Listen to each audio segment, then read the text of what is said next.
Hi everybody and welcome. Today I have the SOUNDCORE Rave 3S speaker and I'm going to tell you how you can easily manage your AI vocal removal function.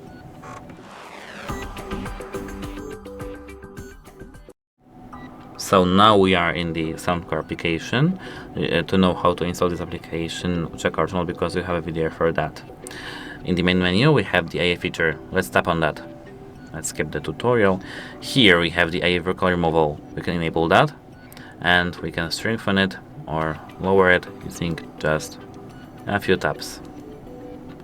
AI vocal removal is a function that we can enable and we won't hear the vocals that the authors sing and we can sing ourselves.